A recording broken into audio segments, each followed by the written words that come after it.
한 해의 반이 훌쩍 지나 가을을 향하고 있습니다. 새해가 되면 올해는 정말 다르게 살아야지 하고 믿음의 결심을 세웁니다. 예배도 잘 드리고 성경도 매일 읽고 기도도 더 많이 하고 화도 내지 않고 더 사랑하며 살겠다라고 다짐을 합니다. 그런데 며칠 아니 몇 주가 지나면 어느새 예전 모습으로 돌아가 있는 자신을 발견하게 됩니다. 그럴 때마다 이런 생각이 들곤 하죠. 과연 변화라는 게 가능하긴 한 걸까? 나는 그저 이렇게 평생 이 모습 그대로 살아가는 건 아닐까?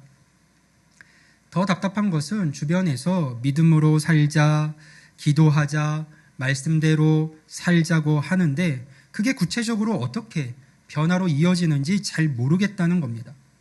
마치 물에 빠진 사람에게 수영하라고 하는 것 같은 느낌이 들 때가 있습니다. 오늘부터 우리는 바울이 로마서 6장에서 8장을 통해 보여주는 변화의 비밀을 함께 살펴보려 합니다. 이것은 그리스도에 대한 믿음이 구체적으로 어떻게 삶에서 변화로 이어지는지 또 그 과정이 실제로 무엇으로 이루어져 있는지를 아주 잘 설명해 주고 있는 본문들입니다. 성경이 말씀하는 복음을 우리가 제대로 듣고 그 복음의 의미를 제대로 깨닫게 되면 반드시 한 가지 질문이 생깁니다. 바울도 그걸 알았기 때문에 로마서 6장에서 2번이나 같은 질문을 제기합니다. 우리 1절을 볼까요? 그런즉 우리가 무슨 말을 하리요? 은혜를 더하게 하려고 죄에 거하겠느냐? 15절 말씀도 봅니다. 그런즉 어찌하리요? 우리가 법 아래에 있지 아니하고 은혜 아래에 있으니 죄를 지으리요? 그럴 수 없느니라. 아멘. 은혜 아래에 있으니 죄를 지으리요. 이 질문이 왜 나오게 된 걸까요? 지금껏 그러니까 로마서 1장부터 5장까지에서 바울이 설명한 복음에는요. 세상의 모든 종교와 철학과는 완전히 다른 충격적인 메시지가 있었기 때문입니다. 바로 구원은 성취하는 것이 아니라 받는 것이다라는 점이에요. 생각해 보세요. 우리가 아는 모든 종교는요. 무엇인가를 해야 합니다. 선행을 쌓아야 하고 수행을 해야 하고 계명을 지켜야 하고 노력을 해야 합니다. 그래야 신이 우리를 받아주고 복을 주고 구원을 해준다는 것이죠. 그런데 복음은 정반대로 말합니다. 아무것도 하지 마세요. 그냥 받기만 하세요. 예수님이 이미 다 하셨습니다. 이런 말을 처음 들으면 어떤 생각이 들까요? 특히 진지하게 신앙생활을 해보려고 했던 분들일수록 이런 생각이 들 수 있습니다. 잠깐만요. 그럼 나는 뭘 해야 하는 겁니까? 정말 아무것도 안 해도 되는 건가요? 그럼 교회도 안 나가고 성경도 안 읽고 기도도 안 하고 그냥 내 마음대로 살아도 되는 건가요? 그런 메시지가 어떻게 사람을 변화시킬 수 있다는 것이죠? 물어보게 되는 것이죠. 실제로 많은 분들이 이런 혼란을 겪습니다. 은혜로 구원받는 것이라면 왜 변화를 이야기하지? 왜 변화해야만 하는 거지? 어차피 구원은 확정된 거 아닌가? 왜 새 사람의 삶을 살아가라고 말하는 것이지? 어떤 분들은 더 나아가서 이렇게 생각하기도 합니다. 아니 그런 식이라면 죄를 더 많이 지을수록 내 삶에서 하나님의 은혜가 더욱 드러나게 되는 것 아닌가? 내가 하나님의 은혜를 더 감격적으로 그 죄를 짓는 삶의 과정 속에서 경험하게 되는 것 아닌가? 바울은 이런 질문들이 복음 안에서 나올 수밖에 없다는 것을 알고 있었습니다. 왜냐하면 우리에게 주어진 이 복음이 정말로 혁명적인 것이기 때문이에요. 그래서 6장 정체를 통해서 이 문제를 바울은 정면으로 다룹니다. 기억할 것은 바울이 단순히 여러분 그래도 착하게 살아야 합니다 라고 하는 도덕적 훈계를 하고 있는 것이 아니라는 거예요. 대신에 왜 은혜를 받은 사람이 자연스럽게 변화하게 되는지, 그 변화가 어떤 원리로 우리 안에서 일어나는지를 깊이 있게 설명합니다. 변화는 어떻게 일어날까요? 진정한 삶의 변화를 위해서 우리가 좀 먼저 점검해보고 또 필요한 3가지 핵심 원리가 있는데요. 우리 먼저 그것을 생각해 보겠습니다. 첫 번째 원리는 영적 노예 상태를 인식하라입니다. 우리가 이 신앙 안에서 필요한 참된 변화로 나가기 위해서 우리가 좀 인식하고 또 알아야 될 것, 첫 번째 원리는 영적 노예 상태를 인식하라는 거예요. 어떤 사람이 제게 찾아와서 이렇게 말을 합니다. 목사님, 저는 자유로운 사람이에요. 아무도 저를 통제하지 않아요. 저는 제가 원하는 대로 살고 있습니다. 그런데 그 후에 어떤 이야기를 들어보니까 이런 모습이 있다고 생각해 보세요. 이 사람은 회사에서 조금만 인정받지 못하면 며칠씩 잠을 못 잡니다. 주말에도 일 생각만 하고요. 승진하지 못하면 자존감이 바닥으로 떨어집니다. 그래서 가족과의 시간도 다 일에 쏟아붓고 있습니다.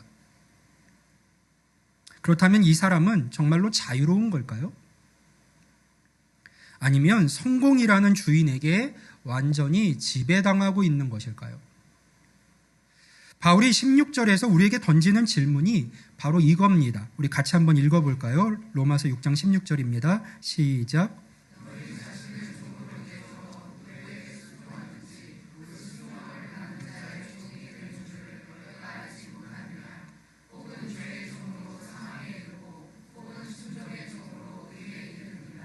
아멘. 자, 이 말씀은요, 그 당시의 시대적 상황을 배경으로 하고 있는데요. 1세기에는 평생 갚을 수 없는 거액의 빚을 진 사람이 평생 그 빚에 시달리고 싶지 않아서 특정한 사람에게 자신을 일정 기간, 그러니까 5년이나 10년 동안 자신을 팔아서 가능한 한 빨리 빚을 갚는 것이 흔한 일이었어요.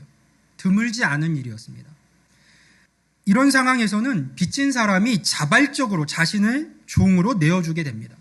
그러니까 내가 빚진 자의 삶을 살고 싶지가 않아서 대신 누군가의 집에 가서 종으로서 노예가 되어 5년이든 10년이든 그 값에 맞는 일을 해주고 내가 그 빚진 것에서 해방받는 거예요. 그래서 자발적으로 자신을 종으로 내어주는 겁니다. 물론 그 대가로 빚에서 해방된다는 이익을 얻습니다. 그러나 생각해 보세요. 여러분이 그 자리에 있다면 그 순간부터 이제는 그 사람이 여러분의 주인이 되어서 여러분의 삶을 완전히 통제합니다. 그 기간 동안요. 그런데 바울은 16절 후반부에서 이 물리적인 현실을 영적 차원으로 확대합니다. 우리는 스스로 자유롭다고 생각하지만 실제로는 세상에는 단 두 부류의 사람만 있다는 것이죠. 한쪽은 하나님께 순종하며 섬기는 사람들이고 나머지 한쪽은 다른 무언가에 스스로 영적으로 종노릇하는 사람들입니다. 제3의 범주는 없습니다. 10계명의 첫 계명이 무엇입니까? 나는 너를 인도하여 낸 내 여호와 하나님이니 너는 나 외에는 다른 신들을 내게 두지 말라입니다. 이 계명은 우리에게 두 범주가 있음을 분명히 전해줍니다. 오직 하나님을 섬기든지, 너는 나 외에는 다른 신들을 두지 말라고 하셨으니까요. 오직 하나님을 섬기든지 아니면 하나님이 아닌 다른 것들을 섬기든지입니다. 그러니까 만약 여러분이 참된 하나님을 경배하지 않는다면 다른 무언가를 여러분의 삶에서 신으로 만들어야 합니다. 나는 종교도 없고 아무에게도 의존하지 않고 완전히 독립적으로 산다라고 하는 범주는 존재하지 않는 것이죠. 그게 정말 그런가요? 의심스러운 마음이 들 수 있습니다. 이렇게 생각을 해보겠습니다. 모든 사람은 다 누구나 무언가를 위해서 삽니다. 모든 사람에게는 자신의 주된 의미 추구 방식이 있고 주된 안전 추구 방식이 있다는 뜻이에요. 쉽게 말해서 여러분으로 하여금 내 인생은 가치가 있다, 나는 소중한 사람이다라고 느끼게 하는 주된 원천이 있고 또 앞으로 괜찮을 거야, 안전할 거야 라고 느끼게 만드는, 그 안전함을 느끼게 만드는 주된 원천이 있다는 겁니다. 어떤 사람에게는 그것이 직업일 수 있습니다. 내가 성공해야 내 인생이 의미 있어 라고 느끼는 것이죠. 어떤 사람에게는 가족일 수 있어요. 내 남편, 내 아내, 내 자녀들이 잘 되는 게 내 삶의 가장 큰 보람이고 자랑이야. 어떤 사람에게는 외모일 수 있습니다. 내가 예뻐야, 멋져야 사람들이 나를 인정해 주지. 어떤 사람에게는 돈일 수 있어요. 내가 경제적으로 여유로워야 나는 마음이 편하고 안정감을 느낄 수 있어. 어떤 사람에게는 독립성 자체일 수도 있습니다. 아무에게도 의존하지 않고 혼자 살 수 있어야 진정 자유로운 사람이라 말할 수 있지. 나는 그런 사람이야 라고 느낄 수 있습니다. 여러분은 어떠신가요? 무엇이 여러분에게 나는 가치 있는 사람이다 라는 느낌을 주나요? 무엇이 있을 때 그것을 느낄 수 있나요? 무엇이 여러분에게 앞으로 내 삶은 괜찮을 거야 라는 안정감을 주나요? 바울이 말하고 있는 것은 이것입니다. 당신이 모르는 것은 그것이 무엇이든 바로 그것이 당신의 영적 주인이라는 사실입니다. 그것이 당신을 통제하고 있습니다. 그래서 그것에 끌려가게 되는 거거든요. 그게 어떻게 나를 통제한다는 거죠? 오히려 내가 그것을 선택한 거예요 라고 말씀하실지 모르겠어요. 바울의 이야기를 더 들어보세요. 바울은 12절에서 이렇게 말합니다. 우리 같이 한번 볼까요? 그러므로 너희는 죄가 너희 죽을 몸을 지배하지 못하게 하여 몸의 사욕에 순종하지 말고. 아멘. 여기서 몸의 사욕이라는 표현을 보세요. 사욕이라고 하는 단어는 헬라어로 에피티미아입니다. 티미아는 욕망이나 우리 안에 있는 충동을 의미하는 말이고, 앞에 있는 에피는 과도한, 절제할 수 없는 이라는 뜻이에요. 여기서 중요한 것은 바울이 비단 나쁜 것들에 대한 욕망을 말하는 것이 아니라 좋은 것들에 대한 과도한 욕망을 말하고 있다는 사실이에요. 자, 성공하고 싶어 하는 것 자체는 나쁜 것이라고 말할 수 없어요. 좋은 것이라 할 수 있습니다. 가족을 사랑하는 것도 좋은 겁니다. 사람들에게 인정받고 싶어 하는 것도 자연스러운 것이죠. 그런데 문제는 이런 좋은 것들이 여러분의 삶에서 궁극적인 것이 될 때예요. 에피, 그러니까 내 안에서 과도한 욕망이 될 때, 그러면 문제가 됩니다. 성공이 여러분의 정체성과 삶의 가치를 결정하는 유일한 기준이 될 때 성공은 더 이상 좋은 것이 아니라 여러분을 지배하는 영적 주인이 됩니다. 왜냐하면 여러분은 성공해야만 하기 때문이에요. 성공하지 못하면 자신이 가치 없는 사람이 된다고 느끼게 됩니다. 그때부터요, 여러분은 자유로운 선택을 할 수가 없습니다. 성공을 위해서라면 가족을 희생해도 어쩔 수 없고, 건강을 좀 해쳐도 어쩔 수 없고, 양심을 속여도 좀 어쩔 수 없습니다. 어쩔 수 없다. 이것이 바로 노예 상태의 특징이에요. 사랑받고 싶은 욕구도 마찬가지예요. 사랑받고 싶어 하는 것은 자연스럽고 좋은 것입니다. 하지만 그것이 여러분의 정체성을 결정하는 유일한 기준이 되면 여러분은 사랑받아야만 합니다. 그래야 살 수 있어요. 어떻게 됩니까? 상대방이 원하는 대로 해줘야 합니다. 그 사람의 기분에 따라서 여러분의 하루가 좌우됩니다. 그 사람이 차갑게 대하면 밤새 잠 못 이루게 되고, 따뜻하게 대하면 하늘을 날 것 같아요. 그렇다면 그것이 자유입니까? 아니면 노예 상태입니까? 자기의 혹은 독립성도 마찬가지예요. 내가 소중해, 나는 아무에게도 의존하지 않는다는 것이 여러분의 정체성이 되면요, 여러분은 주변 사람을 아프게 만들거나 어려움 앞에서도 도움을 요청할 수가 없습니다.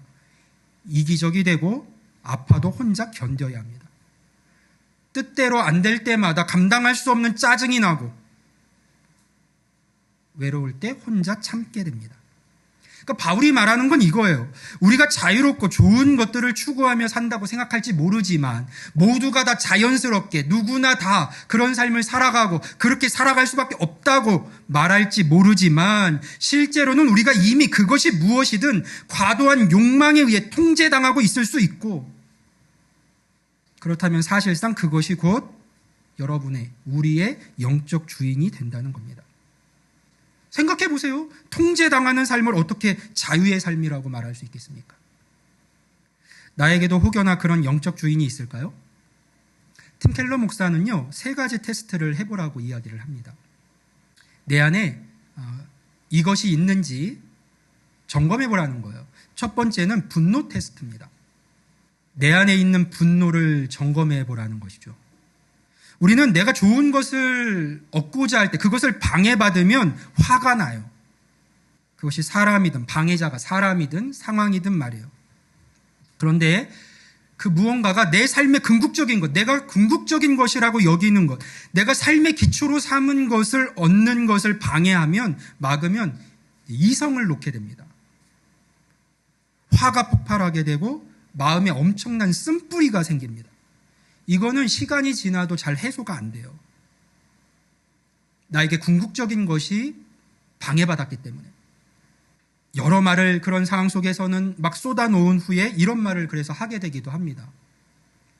내가 왜 그런 말을 했는지 모르겠어. 그러니까 자기도 제어할 수 없는 상태에 들어가게 되는 것이죠, 스스로. 여러분, 누군가를 용서하는데 어려움을 겪고 계십니까? 그 뿌리에는 과도한 어떤 욕망을 통해서 여러분을 통제하는 영적 주인이 있는 겁니다. 둘째는 두려움 테스트예요. 우리는 삶에서 좋은 것이 위협받으면 걱정을 하죠. 하지만 삶에서 내가 궁극적으로 바라는 것이 위협받으면 우리는 두려움 때문에 삶이 마비됩니다. 그러니까 마음이든 일상이든 완전히 무너지는 거예요. 바르게 생각할 수가 없고 내 안에 있는 이 불안을 통제할 수 없을 정도로 두렵게 만드는 것이 있다면, 무섭게 만드는 것이 있다면, 불안하게 만드는 것이 있다면 그것은 어떤 영적 주인이 여러분을 지금 노예로 만들고 있기 때문입니다. 셋째는 슬픔 테스트예요. 슬픔을 점검해 보라는 거예요. 우리는 좋은 것을 이룰 때 슬퍼합니다. 그러나 내가 궁극적인 것을 이루면 삶의 의미가 없어져요. 슬픔을 느끼는 것 자연스러운 겁니다. 그것을 극복하는데 몇 달이 갈 수도 있겠죠. 그런데 우리가 궁극적이라고 생각하는 것을 이루면 삶의 의미가 없어져요. 죽고만 싶고 그 어떤 것도 할 용기가 나지를 않습니다. 마르틴 루터는 대교리 문답에서 10계명의 첫 계명 앞에서 다루었죠. 곧 너는 나 외에는 다른 신들을 내게 두지 말라. 복수로 되어 있거든요. 다른 신들을 내게 두지 말라는 이 말씀을 해설하면서 아주 중요한 점을 지적합니다. 이 첫 계명이 다른 모든 계명의 기초가 된다는 거예요. 그는 이렇게 말합니다. 인생에서 과도하게 화를 내거나 과도하게 두려워하거나 과도하게 낙담하거나 혹은 그 계명에 있는 말씀대로 거짓말하거나 살인하거나 도둑질하는 등 어떤 죄를 짓든 그 전에 반드시 먼저 이 첫 번째 계명을 어기게 된다. 즉 하나님 외에 다른 무언가를 우상으로 섬기게 되는 것이고 그것이 바로 모든 죄의 뿌리다라고 말을 합니다. 그러니까 여러분이 삶에서 우상으로 세운 무언가, 그것이 여러분의 삶에서 일어나는 모든 일의 이유입니다. 결국 그것의 통제 아래에서 살아가면서 생겨나고 발생되는 일들이에요. 그것은 모든 것의 근본적 요인입니다. 바울이 말하는 건 이거예요. 세상의 모든 사람은 영적 주인들을 가지고 있다. 세상에서 자유로운 사람은 아무도 없다. 여러분은 자신이 통제하고 있다고, 나는 주체적인 사람이라고 생각할지 모르지만 그렇지 않다. 그 착각을 없애기 전까지 우리는 결코 필요한 변화를 만들 수 없다. 이것이 바울이 주는 첫 번째 답변입니다. 모든 것이 은혜로 된다면 왜 하나님의 뜻을 따라야 합니까? 왜 마음대로 살면 안 됩니까? 왜 변화를 꿈꿔야 합니까? 라고 묻는 사람에게 바울은 이렇게 대답하는 것이죠. 마음대로 살고 싶다고요? 여러분은 인간의 마음이 어떻게 작동하는지에 대해 너무나도 순진합니다. 하나님께 온전히 헌신하지 않는다면 여러분은 이미 다른 것들에 완전히 지배당하고 있는 상태입니다. 중간지대는 없어요.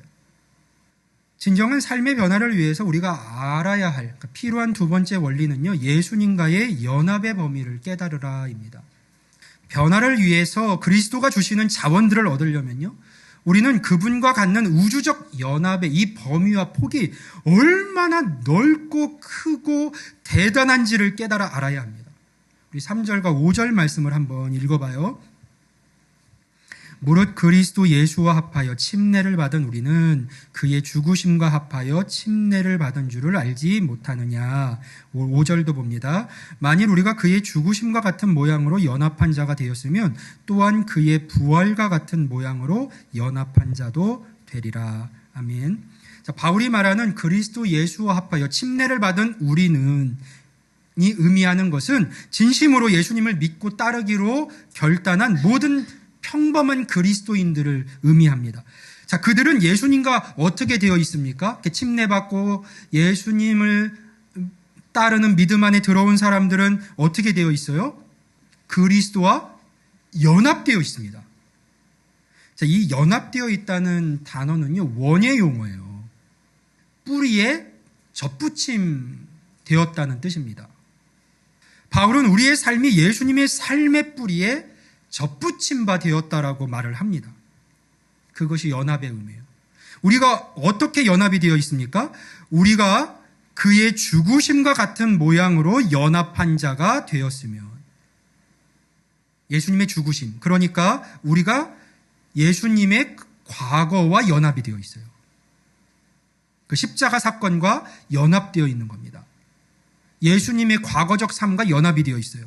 그런데 뒤에 나오는 말씀 또 보세요. 또한 그의 부활과 같은 모양으로 연합한 자도 되리라. 우리가 예수님의 미래에도 연합이 되어 있다고 말합니다. 무슨 말이에요? 이제 예수님의 과거가 우리의 과거입니다. 그리고 이제 예수님의 미래가 우리의 미래입니다. 그걸 말하는 거예요. 골로새서 3장에서 바울은 이것을 더욱 간결하게 설명하는데요. 우리 1절부터 3절까지의 말씀을 한 절씩 교독해 봅니다. 그러므로 너희가 그리스도와 함께 다시 살리심을 받았으면 위의 것을 찾으라. 거기는 그리스도께서 하나님 우편에 앉아 계시느니라. 이는 너희가 죽었고 너희 생명이 그리스도와 함께 하나님 안에 감추어졌습니다. 아멘. 그러니까 우리는 그리스도 안에서 죽었고 그분과 함께 다시 살리심을 받았습니다. 그래서 우리도 예수님과 같은 것을 얻게 되는 거예요. 똑같이 예수님과 연합되었기 때문에. 이것이 얼마나 복된 것인지 여러분 결혼으로 한번 생각을 해볼게요. 자, 부자가 된 사람이 있어요. 평생의 삶을 통해서 부자가 된 사람이 있습니다. 그 사람은 총명과 지혜와 부지런함과 노력으로 큰 부자가 되었습니다. 자, 이제 그가 결혼을 합니다. 그 모든 부가 새로운 배우자에게 어떻게 올까요? 법적 연합을 통해서 옵니다. 다른 대가는 필요 없어요. 그 법적인 연합을 통해서 한 사람이 가지고 있던 것을 같이 누리게 되는 것이죠.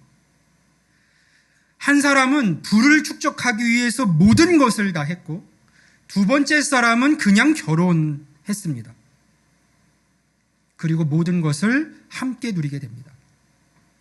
예수 그리스도가 왜 하나님 아버지의 우편에 앉아 계실까요? 그분의 삶의 그 고결함과 그분의 선함과 그분의 용기와 그분의 위대하심 때문입니다.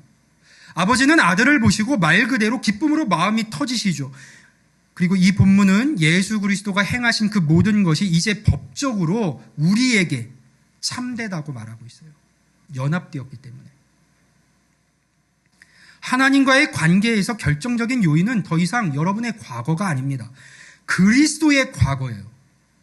하나님은 우리를 사랑하시고 받아주시고 기뻐하시며 예수님의 모든 아름다움과 위대함과 영광을요, 우리가 가진 것으로, 우리의 것으로 여겨주십니다. 그분과 연합되었기 때문에. 예수님이 우리를 대신해서 갚으신 그 죄의 값을 우리가 죽고 갚은 것으로 간주하시는 것이죠.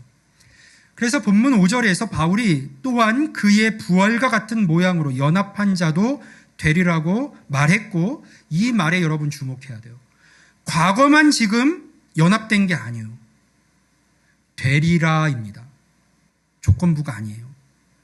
만약 여러분이 정말로 선한 삶을 살고 교회도 열심히 나오고 성경 공부도 하고 설교도 꼬박꼬박 듣는다면 확실히 여러분이 예수님의 부활과 연합될 것입니다 라고 말하는 게 아니에요. 단순하게 확실히 연합될 것이다 라고 선언을 합니다. 그러니까 이것은 여러분이 믿는 그 순간부터 예수 그리스도의 미래와 끊을 수 없는 연결고리가 형성되었다는 뜻입니다. 이것이 무슨 의미를 가지고 있는지 이해하려면 성경에서 사용하는 특별한 헬라어 하나를 알면 좋아요. 바로 팔링게네시아라고 하는 단어입니다. 이 단어는 어떤 것이 완전히 새롭게 되는 것. 그런데 이것이 지극히 작은 게 아니라 우주의 재탄생을 의미하는 단어예요. 온 만물이 다 새롭게 되는 것. 이 단어는 성경에서 딱 2번이 사용이 됐거든요. 첫 번째 사용된 곳은 마태복음 19장 28절에서 예수님이 이 단어를 사용하셨어요. 마태복음 19장 28절 말씀을 같이 한번 읽어봅니다. 시작.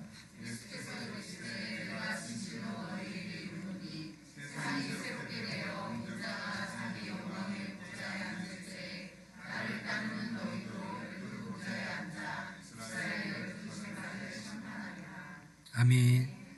자, 우리 마지막 때에 예수님을 통해서 세상이 새롭게 될 때, 여러분 보세요. 예수님만이 아니라 예수님이 그분이 영광의 보좌에 앉을 때 나를 따르는 너희도 12보좌에 앉아 이스라엘 12지파를 심판하리라. 자, 근데 이 말씀에서 세상이 새롭게 되어 이 단어가 바로 팔링게네시아예요.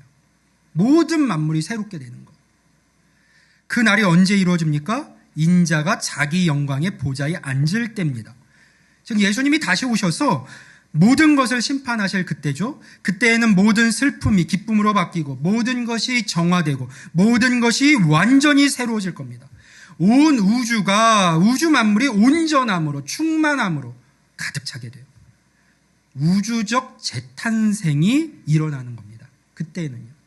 놀라운 일이죠. 그런데 더 놀라운 일이 있어요. 이 단어가 성경에서 2번 쓰였다고 했잖아요. 한 번은 여기에 쓰였고 다른 곳에 쓰인 곳을 보면요. 디도서 3장 5절 말씀이거든요. 같이 한번 이 말씀도 읽어봅니다. 시작.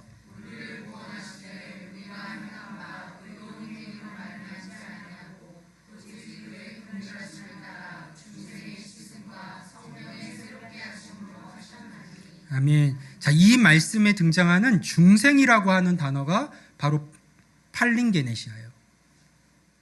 바울은 우리의 개인적인 구원을 말하면서 마지막 때에 있을 완전한 우주적 재탄생을 의미하는 단어를 가져다가 썼습니다. 근데 여러분 이건 사실 말도 안 되는 거예요.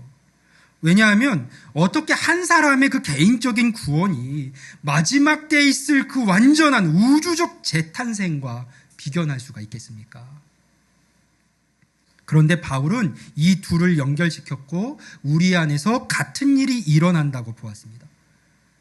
바울이 말하고 있는 것은 여러분이 그리스도인이 되는 순간에 미래의 능력, 언젠가 온 우주를 재생시킬 그 절대적이고 궁극적이며 생명을 주는 능력이 지금 여러분의 삶에 들어와서 역사하기 시작한다는 거예요.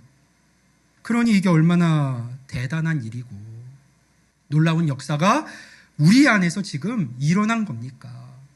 따라서 우리가 모든 것이 은혜라면 왜 우리가 선한 삶을 살아야 합니까? 왜 변화되어야 합니까? 라고 물을 때 바울은 지금 여러분에게 무슨 일이 일어났는지 당신들은 정말 모르고 있군요. 여러분은 단지 감옥에서 나가는 자유카드를 하나 얻은 게 아닙니다. 단지 사면을 받은 게 아닙니다. 여러분은 그리스도의 과거에 있는 모든 것과 그리스도의 미래에 있는 모든 것에 연합되었고 그분의 놀라운 생명의 역사, 새 창조의 역사가 지금 여러분 안에서 일어나게 되었다는 사실을 알아야 합니다라고 답하고 있는 것이죠. C.S. 루이스는 이 문제를 순전한 기독교라고 하는 책에서 이렇게 언급을 했거든요. 조금 길지만 제가 좀 읽어드려 볼게요. 자신을 살아있는 집이라고 상상해 보세요. 하나님께서 그 집을 고치기 위해 들어오십니다. 처음에는 그분이 하시는 일을 어느 정도 이해할 수 있습니다. 배수관을 고치고 지붕에서 새는 물을 막고 이런 일들은 당신도 필요하다고 생각했던 것들이기에 놀랍지 않습니다. 그런데 어느 순간부터 하나님께서 집을 마구 두들기고 부수기 시작하십니다. 아프기 짝이 없고 도무지 이해되지 않는 방식입니다. 도대체 지금 무슨 일을 하시는 걸까요? 그 이유는 하나님이 처음부터 당신이 생각했던 집과는 전혀 다른 집을 짓고 계시기 때문입니다. 새로운 날개를 달고 층을 더 올리고 탑을 세우고 안뜰도 만드십니다. 당신은 그저 괜찮은 작은 오두막 정도로 고쳐질 것이라 생각했을지 모릅니다. 하지만 하나님은 궁전을 짓고 계십니다. 그분이 친히 그곳에 거하시려는 것이죠. 우리가 그분께 맡기기만 한다면, 물론 원한다면 거부할 수도 있지만 그분은 우리 중 가장 연약하고 더러운 자조차 눈부시고 빛나는 불멸의 존재로 빚으실 겁니다. 지금은 상상조차 할 수 없는 에너지와 기쁨과 지혜와 사랑으로 온몸이 맥동하는 존재가 되게 하실 겁니다. 하나님의 무한한 능력과 기쁨과 선하심을 완벽하게, 물론 더 작은 규모로 반영하는 밝고 흠없는 거울로 우리를 세우실 겁니다. 그 과정은 길고 때로는 매우 고통스러울 겁니다. 그러나 바로 이것이 하나님이 우리에게 예비하신 것입니다. 그분은 결코 그보다 적은 것을 의도하신 적이 없습니다. 하나님은 말씀하신 그대로 이루실 것입니다. 우리가 예수님 안에서 기대하는 바가 너무 작다는 거예요. 그냥 작은 오두막집, 그 정도 세워지면 되겠지. 그렇게 만들어 주시겠지. 근데 애초에 그것은 잘못된 생각이라는 겁니다. 왜냐하면 하나님은 우리 안에 오셔서 큰 궁전을 짓고 계시거든요. 하나님이 거하실 처소. 그래서 여러분들이 이 그리스도와 믿는 자들의 연합이 의미하는 바를 깨달았다면 저는 두 가지를 말씀드리고 싶어요. 첫째는 이 신앙 가운데 여러분의 작은 목표들을 버리십시오. 사람들이 너무 이 신앙 안에 들어와서 자주 그리스도인이 되면 이것을 포기해야 하나요? 저것을 포기해야 되나요? 내가 참 좋아하고 즐거워하던 저것을 여전히 할 수 있을까요? 되묻곤 합니다. 그걸 무서워하죠. 못하게 될까 봐. 이런 질문 자체가 하나님의 계획을, 우리에게 주시고자 하는 그 일을 너무 작게 생각하고 있다는 증거예요. 그리고 다음으로는, 둘째로는, 그러니 하나님이 주실 그 변화의 규모를 기대하세요. 신앙을 가졌다는 건 천지를 창조하신 하나님을 만났고 그분을 얻었고 그분의 자녀가 됐다는 뜻입니다. 오늘 본문대로 하면 예수님의 과거와 연합되었고 미래와 연합되었다는 뜻이에요. 얼마나 좋은 것들이 우리 삶에 오겠습니까? 그것을 기대하실 수 있어야 돼요. 우리 안에서 그 우주적 재탄성이 있게 하는 그 놀라운 능력을 경험하고 변화가 시작되면요, 여러분은 그 놀라운 크기에 깜짝 놀라게 될 겁니다. 그리고 그때서야 진심으로 감사하게 되겠죠. 그 변화는요, 지금 여러분이 상상하거나 기대할 수 있는 것보다 훨씬 더 큰 겁니다. 왜냐하면 하나님은 그 무엇보다 크신 분이니까요. 그 이해와 인정함이 여러분에게 있어야 돼요. 자, 지금까지 말씀을 듣고 나니 어떠십니까? 첫 번째 원리를 통해서 우리는 자신이 어쩌면, 아니 대부분 영적 노예 상태에 있다는 것을 깨달아야 한다는 것을 알았습니다. 자, 우리 두 번째 원리를 통해서 우리는 그리스도와의 놀라운 연합을 이해했죠. 우리에게 한 가지 중요한 질문이 생깁니다. 답답함 속에서. 알겠는데 그래서 뭘 어떻게 하라는 겁니까? 목사님, 제가 그리스도와 연합되었다는 건 이해했습니다. 그런데 내일 아침에 일어나서 또 직장에 가야 하고 또 사람들을 만나야 하고 그 스트레스와 마주해야 하고 또 그런 상황들을 여전히 겪어야 하는데 그때 나는 도대체 어떻게 살아야 하는 겁니까? 진정한 삶의 변화를 위해 필요한 세 번째 원리가 있는데요. 그것은 새로운 정체성으로 살아가라는 거예요. 자, 우리 바울이 6절에서 선언하는 것을 한번 들어볼까요? 6절 말씀 같이 한번 읽습니다. 시작.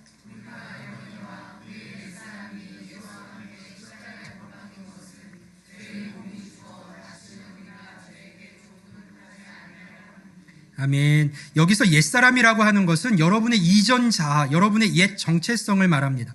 그것이 십자가에 못 박혔다고 했습니다. 예수님과 함께 십자가에 못 박힌 거예요. 이것은 과거 시제입니다.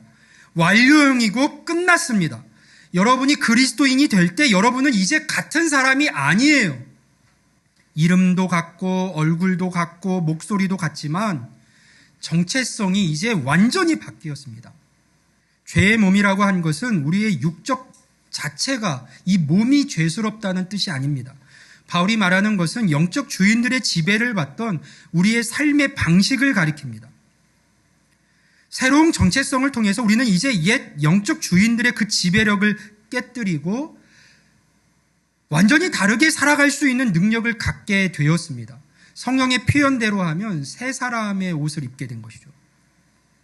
물을 수 있어요. 정말입니까?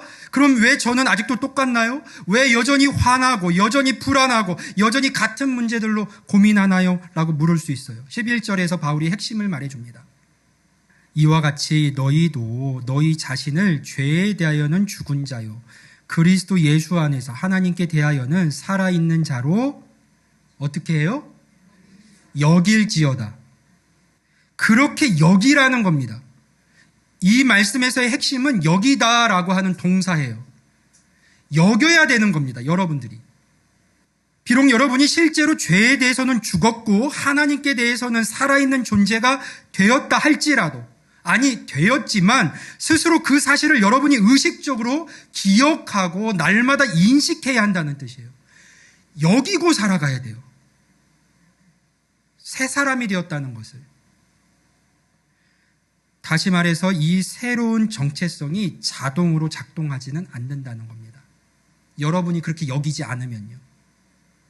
그러니까 매일매일 살아갈 때 내가 예수님과 함께 죽고 살아서 새로운 사람이 되었다라는 이 인식, 이 정체성을 여러분들이 그렇게 여기지 않으면, 잊고 살면 이 정체성은 발동되지 않아요. 새로운 정체성은. 그러면 어떻게 됩니까? 또다시 옛사람의 삶을 살게 되는 거예요. 자, 12절 말씀이 이것을 더 명확히 해주는데요. 그러므로 너희는 죄가 너희 죽을 몸을 지배하지 못하게 하여 몸의 사욕에 순종하지 말고.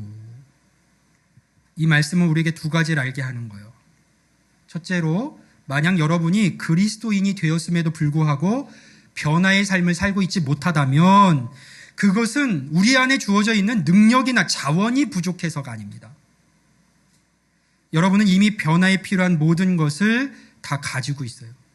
할 수 있기에 이런 삶을 살아가라고 지금 성경이 말씀하고 있는 겁니다.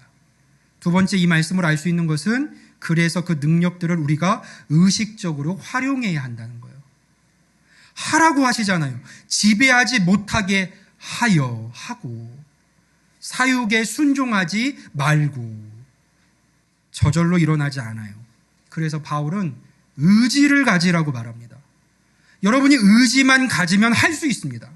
왜냐하면 그 우주적 재탄생을 일으키는 능력이 우리 안에서 역사하고 있거든요. 만약 복음 안에 있는 우리가 변화하지 못하고 있다면 그것은 자신의 진정한 정체성을 잊어버렸거나 인식하지 않고 있기 때문이에요. 예수님 안에서 자신이 누구인지를 의식하지 않고 있는 겁니다. 이게 변화의 핵심이에요. 새로운 정체성이 어떻게 우리 안에서 작동하게 될까? 우리가 갖게 된 이 새로운 정체성이 어떻게 우리 안에서 작동되는지 말씀드릴게요. 한 가지 이야기를 들려드릴게요.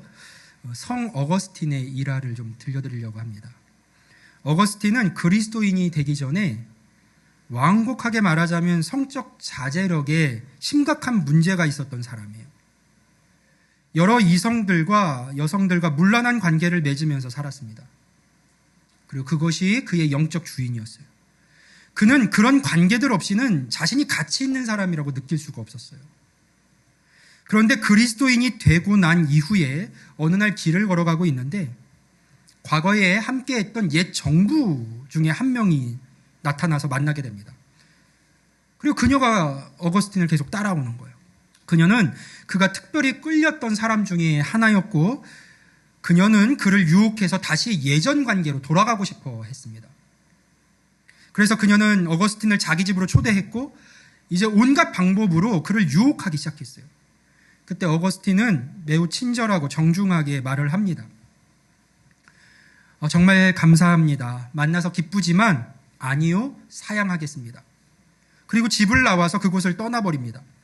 근데 안에 있는 그녀가 갑자기 이런 생각이 들었어요. 아니, 저 사람이 나와 함께 했던 시간이 있는데, 굉장히 함께 하면서 즐거웠던 그 추억들이 있는데, 혹 어거스틴이 그것을 기억하지 못하는 건 아닐까? 잊어버린 건 아닐까? 그래서 다시금 뛰어나가서 그를 붙잡습니다. 어거스틴, 나예요. 무슨 말이에요? 이 말 속에는 여러 의미가 담겨 있죠. 우리가 함께 했던 그 시간들을 되짚어봐요. 당신과 함께 그 기쁨과 즐거움을 누렸던 바로 납니다. 나예요. 라고 외쳤어요. 어거스틴, 나예요. 어거스틴은 돌아서서 미소 지으면서 이렇게 말을 했다고 합니다. 네, 알아요. 압니다. 하지만 나는 아니에요. 나는 그때 내가 아니라는 거예요. 그녀는 어거스틴, 나예요. 라고 말했고, 어거스틴은 네, 알아요. 하지만 나는 아닙니다. 라고 했습니다. 어거스틴이 무슨 뜻으로 그렇게 말한 걸까요? 이어지는 어거스틴의 설명을 들어보세요. 예전에 나는 여성들과의 관계없이는 살 수 없는 사람이었습니다. 그것이 나의 영적 주인이었습니다. 내가 그런 관계들을 통해서 나는 매력적인 사람이야, 나는 가치 있는 사람이야 라고 느꼈기 때문입니다. 그래서 당신과의 관계도 진정한 사랑이 아니라 내 안의 공허함을 채우기 위해서 당신을 이용하는 것이었습니다. 하지만 지금의 나는 다릅니다. 나에게는 새로운 주인이 있습니다. 예수 그리스도 안에서 내가 누구인지, 그분이 나를 어떻게 보시는지를 알기 때문에 더 이상 예전에 절실히 필요했던 것들이 이제 필요하지 않습니다. 이제 나는 진정으로 사랑할 자유가 있습니다. 여러분, 이것이 바로 새로운 정체성이 우리 안에서 작동하는 방식이에요. 여러분도 마찬가지입니다. 예전에 나와 함께 했던 그 즐거운 추억을 가지고 있는 많은 옛사람의 그 어떤 것들이 우리를 또다시 함께 하자고 우리를 끌어당길 수 있어요. 모든 유혹을 통해서요. 그러나 우리는 이 새로운 정체성으로 넘어갈 수 있는 것이죠. 예전에 나는 모든 사람에게 인정받아야 하는 사람이었기 때문에 조금만 비판받아도 무너졌습니다. 하지만 지금은 하나님께 이미 완전히 인정받은 사람이므로 나는 자유롭습니다. 예전에 나는 성공하지 못하면 가치 없는 사람이라고 느꼈습니다. 하지만 지금은 성공 여부와 상관없이 하나님의 사랑받는 자녀이므로 나는 자유롭습니다. 예전에 나는 나쁜 관계라는 것을 알면서도 헤어질 수 없는 사람이었습니다. 하지만 이제는 나와 상대방 모두를 위해서 진정으로 최선의 선택을 할 자유가 있습니다. 모든 것 앞에서 우리는 이렇게 외칠 수 있는 겁니다. 나는 예수님 안에서 완전히 다른 사람이 되었습니다. 복음이 선언하고 있는 바니까요. 하지만 우리는 알고 있죠. 머리로는 알고 이해하지만 이 일이 쉽지 않다는 것을 알고 있습니다. 지금껏 많은 실패를 경험해 오기도 했습니다. 그렇다면 왜 그토록 이 변화가 오래 걸리는 걸까요? 마틴 로이드 존슨 목사가요, 로마서 6장을 강해하면서 이런 예화를 듭니다. 오랫동안 한 민족이 있고 다른 민족을 노예로 부린 나라가 있다고 생각해 보라는 거예요. 길에서 만나기만 해도요, 지배계층은 피지배계층에게 무엇이든 명령할 수 있었고 불순종하면 처벌하거나 죽일 수도 있었습니다. 그런데 어느 날 선한 왕이 나타나서 노예 해방을 선포한 거예요. 모든 마을에 군대와 경찰이 배치되었고 새로운 법관들을 임명했습니다. 이제 모두가 법적으로는 모두가 다 자유인이 되었습니다. 그런데 그것으로 다 모든 것이 회복되고 끝났을까요? 그렇지 않았어요. 평생, 아니 수세기 동안 노예로 살았던 사람들은요, 옛 주인들을 만나면 여전히 떨었습니다. 옛 주인들이 이리 와라 하면 그리 가고 저리 가라 하면 저리 가고 명령하면 습관적으로 순종한 거예요. 그런데 이상한 것은 이제 옛 주인들에게는 실제로는 그런 권력이 없었다는 사실입니다.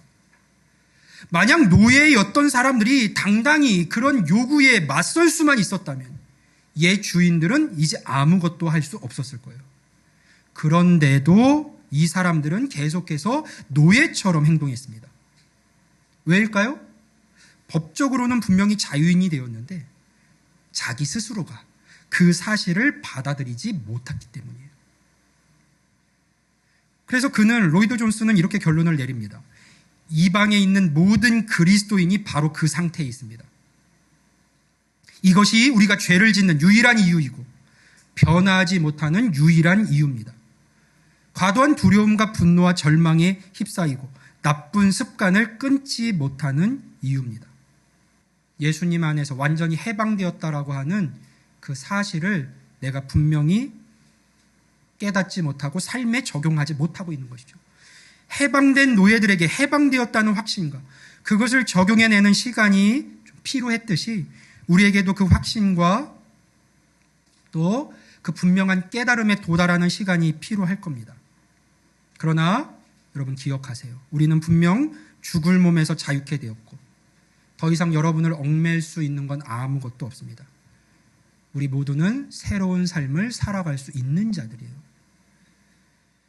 목사님, 사실은 여러 번 들은 말씀이고 다 잘 알고 있는 사실입니다. 그런데도 왜 잘 안 되는 걸까요? 저는 왜 잘 변하지 않는 걸까요? 마지막으로 이걸 한번 생각해 볼까요? 왜 그런지. 자, 우리 어떻게 변할 수 있는지를 보겠습니다. 본문 17절 말씀 같이 한번 읽어봅니다.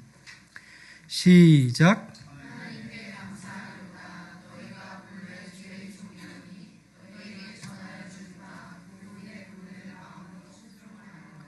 아멘. 여기서 교훈해 보는 로마서 앞부분에서 우리가 지금까지 배워온 복음을 가리켜요.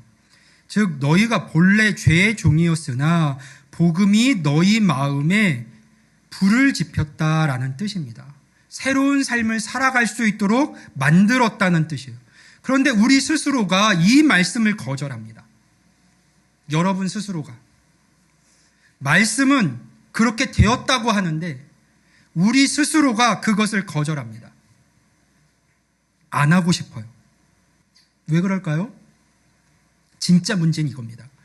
태초에 뱀이 아담과 하와에게 한 거짓말이 지금도 우리 마음 깊이 박혀 있는 거예요.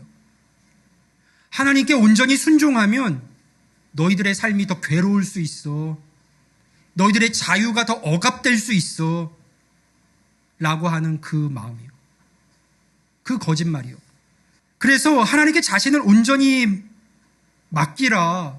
그 말씀대로 살아가라. 라는 이야기를 들으면 우리 마음 가운데 아멘이 아니라 그분도 결국 나를 다른 주인들처럼 괴롭힐지도 몰라.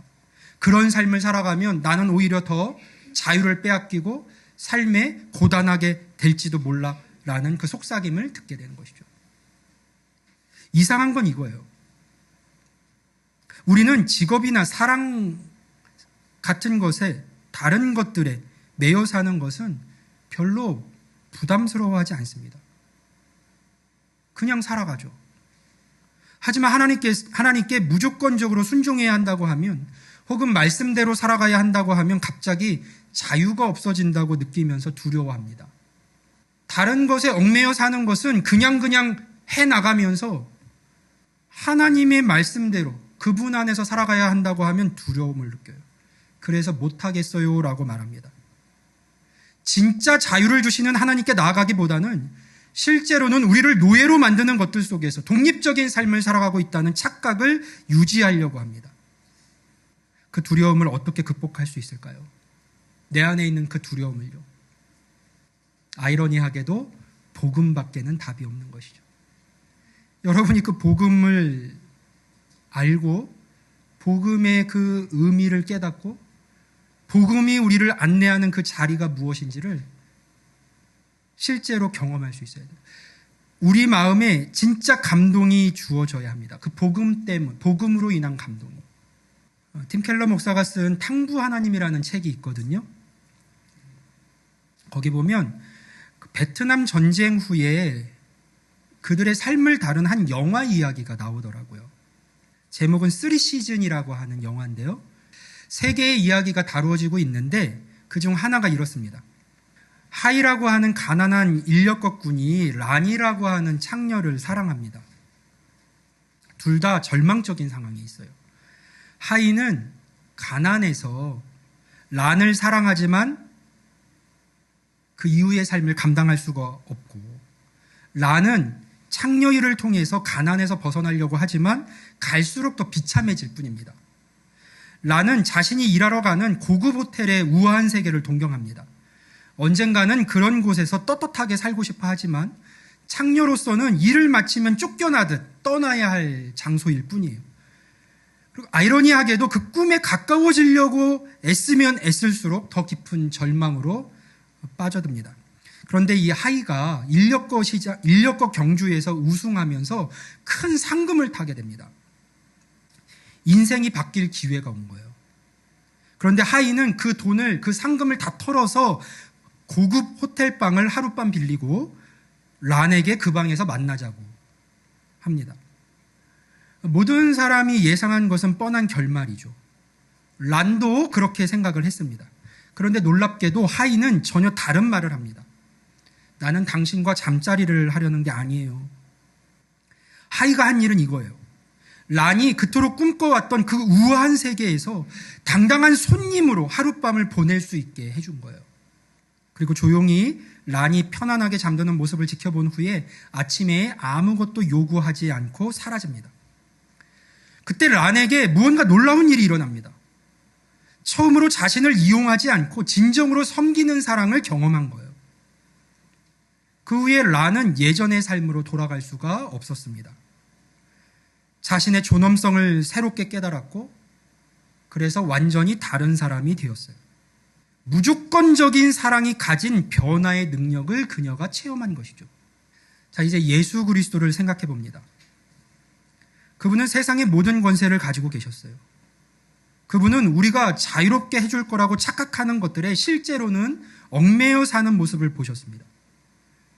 빌립보서는 그분이 자신을 비워서 종의 형체를 취하셨다고 말합니다. 예수님은 인자가 온 것은 섬김을 받으려 함이 아니라 도리어 섬기려 하고 자기 목숨을 많은 사람들의 대속물로 주려 함이라고 말씀하셨어요. 예수님은 자신의 무한한 영광을 내려놓으시고 자신의 생명을 값으로 치르시면서 우리 영혼이 진정으로 안식할 수 있는 유일한 곳, 하나님 아버지 집에 우리를 위한 자리를 마련해 주셨습니다.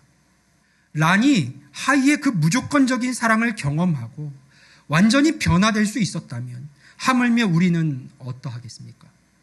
이제 우리도 어거스틴처럼 모든 옛 영적 주인들에게 그것은 예전의 나일 뿐입니다. 지금의 나는 아닙니다. 라고 말할 수 있지 않겠습니까?